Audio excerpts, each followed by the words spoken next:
2023 मध्ये विरोधकांचं समर्थन होतं असा सरड्यासारखा रंग बदलला। मतदारसंघ पुनर्रचना विधेयक हे नामंजूर झाल्यावर विरोधकांनी ही टीका केली आहे। डिलिमिटेशन आणि महिला आरक्षणाचा संबंध मात्र काय, हा सवाल सुप्रिया सुळे यांनी उपस्थित केला आहे।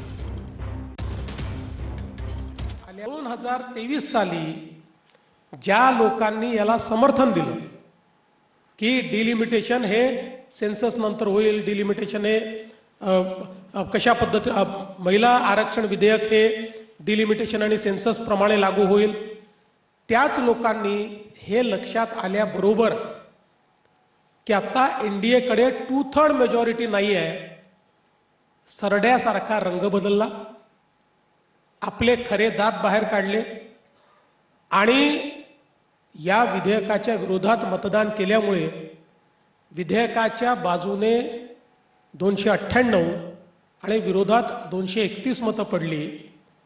आणि डिलिमिटेशनचा आणि महिला आरक्षणाचा संबंध काय? नाही, त्यांचा संबंध आहे की विरोध तुम्ही केला 29 ला लागू होणार म्हणून ते जुना दाखला देत म्हणतात लागू होणार। माझा आदरणीय माननीय मुख्यमंत्र्यांना एक विनम्र प्रश्न आहे की डिलिमिटेशनचा आणि महिला आरक्षणाचा संबंध काय? काय संबंध मला सांगा ना।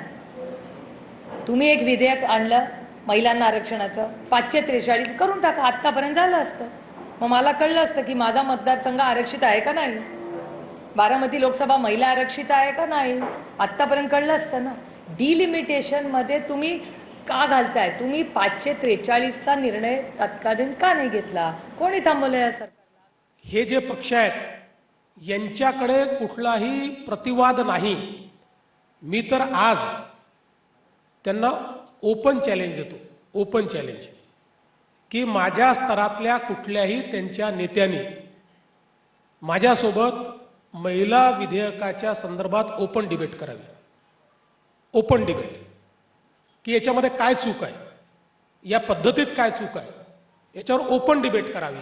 ते करणार नाहीत, करू शकत नाहीत।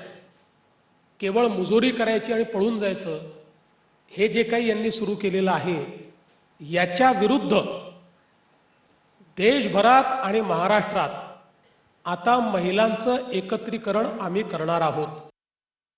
माझी तयारी आहे। माननीय मुख्यमंत्री